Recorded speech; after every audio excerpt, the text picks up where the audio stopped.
আমরা বাবা-মারা ছেলে-মেয়েদের জন্য কতই না কষ্ট করি, তাই না? বড় হয়ে তখন ছেলে-মেয়ে বাবা-মাকে একদম ভুলে যায়। আমার মনে হয় এর থেকে বড় কষ্টের আর কোনো কিছুই হয় না। দেখেন না, আমি এখন যখন বয়স দিতে বসছি, আমি জানালার পাশে, আমার এখান থেকেই দেখা যাচ্ছে মানে ওই রুমটার মধ্যে মানে পাশের বিল্ডিংয়ে এক ভাবি তার ছেলেকে এত মারতেছে, নিশ্চয়ই সে পরীক্ষাতে খারাপ করেছে। বারবার বলতেছে, "তোমার পিছনে এত টাকা পয়সা খরচ করি, আর তুমি পড়াশোনা করো না, এর জন্য তুমি খারাপ করতেছো।" আমার এখান থেকে খুব কষ্ট লাগতেছে। ওনারও খুব রাগ হচ্ছে।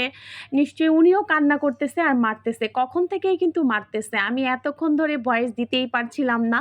প্রায় হচ্ছে আমিও মানে ওই জিনিসটা দেখে আমার ভিতরটাও কেমন জানি উঠলো, মানে জেগে উঠলো। কারণ আমিও তো একজন মা। দেখেন না, ছেলে-মেয়েদের পিছনে আমরা কত টাকা পয়সা খরচ করে একটা ছেলে-মেয়ে যখন আমরা মানুষের মতো মানুষ করতে চাই, ছেলে-মেয়ে যখন কথা না শুনে, একটা মা আর বাবার ভিতরটা যে কেমন লাগে সেটা শুধু একটা বাবা-মাই বোঝে। তো প্রতিটা ছেলে-মেয়ে আসলে ওরা একদমই বুঝতে চায় না যে কত কষ্ট করে একটা বাবা রাত-দিন পরিশ্রম করে, টাকা পরিশ্রম করে, আ তা কষ্ট করে। আর একটা মা তাদের পিছনে কতটা শ্রম দেয়, এটা যদি একটা ছেলে-মেয়ে বুঝতে পারত, তাহলে কিন্তু আজকে এই দৃশ্যটা আমার নিশ্চয়ই দেখতে হতো না। তো আমিও আমার ছেলেকে বারবার বলি, কেন জানি আমার ছেলেটা আসলে পড়াশোনার দিকে সেরকম মনোযোগ একদম দিচ্ছেই না। ও এবার ইন্টারে উঠেছে, সামনে ওর হচ্ছে ফাইনাল দিবে ফার্স্ট ইয়ারে। তো এই বয়সের ছেলেমেয়েগুলা কেন যে এমন করে আমি নিজেই মানে বোঝার ক্ষমতা আমার মনে হয় এখন পর্যন্ত হয়ে ওঠেনি। তো এটা দেখে আমার ভীষণভাবে খুব বেশি কষ্ট হচ্ছিল।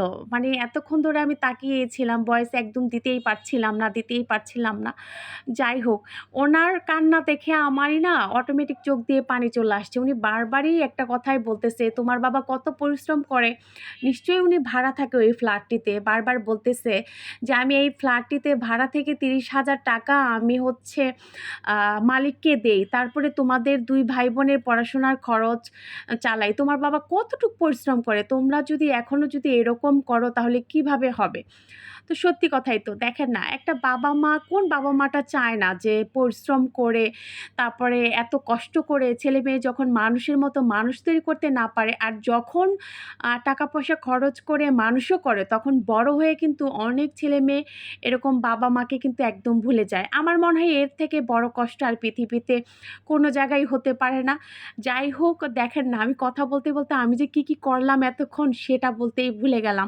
আচ্ছা, যাই হোক, আজকে আমি কাঁচকলার বড়া তৈরি করেছিলাম। সাথে হচ্ছে ইলিশ মাছের ঘাটা তৈরি করেছি। এরপর হচ্ছে ডিমের ভর্তা তৈরি করেছি, দুপুরের খানা। তো রেডি করে তারপরে এই তো মেয়ের জন্য নিয়ে আসছি। আজকে ওর কোচিং ছিল।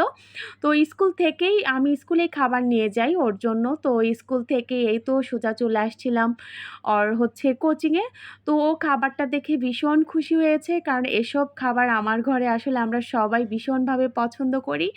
তো দেখেন না, ভয়েস দিতে আমার না ওদিকেই নজর যাচ্ছে, বারবার ওদিকেই নজর যাচ্ছে।